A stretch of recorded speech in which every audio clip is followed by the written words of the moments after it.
নমস্কার, গোপাল রন্ধনশালায় আজকে তৈরি হবে সুজির গোলাপ জামুন। কড়াইতে 2 চামচ ঘি গরম করে নিয়ে হাফ কাপ সুজি একটু ঘিয়ের সঙ্গে ভেজে নিচ্ছি। লালচে করে ভাজবো না, হালকা সুজি ভাজার গন্ধ বার হওয়ার পর 1 কাপ দুধ দিয়ে দিলাম। লিকুইড দুধ 1 কাপ দিলাম, পরিমাপটা মনে রাখতে হবে। হাফ কাপ সুজি ও 1 কাপ দুধ দিয়ে একটা নরম ডো আমি রেডি করে নিলাম। সুজিটা সুন্দরভাবে সেদ্ধ হয়ে গেছে, ডোটা রেডি হয়ে গেছে। একটা পাত্রে নামিয়ে রেখে ঠান্ডা করতে রাখলাম। সেই ফাঁকে কড়াইতে 1 কাপ চিনি ও 1.5 কাপ জল দিয়ে দিলাম। মুখ ফাটিয়ে নেওয়া 2-3টি এলাচ দিলাম। চিনির রস তৈরি করে নিচ্ছি, গোলাপ জামুনের জন্য চিনির রস লাগবে।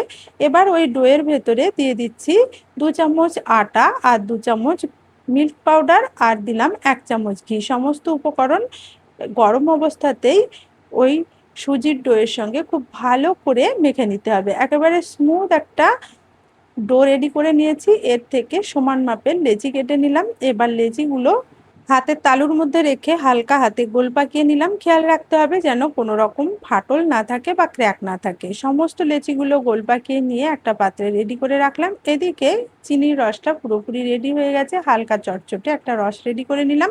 এদিকে গোলাপ জামুনগুলো ভাজার জন্য সানফ্লাওয়ার অয়েল খুব ভালো করে গরম করে নিয়েছি। তেলের হিটটা যখন মিডিয়ামে আছে সেই সময় গোলাপ জামুনগুলো ভাজার জন্য তেলের মধ্যে ছেড়ে দিয়েছি।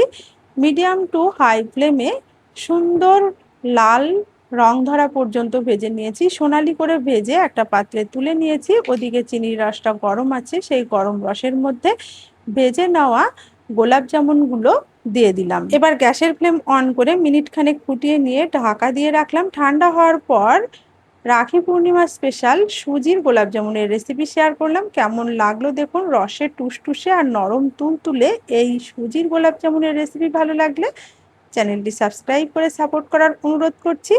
ভিডিওটি দেখার জন্য সকলকে জানাই ধন্যবাদ।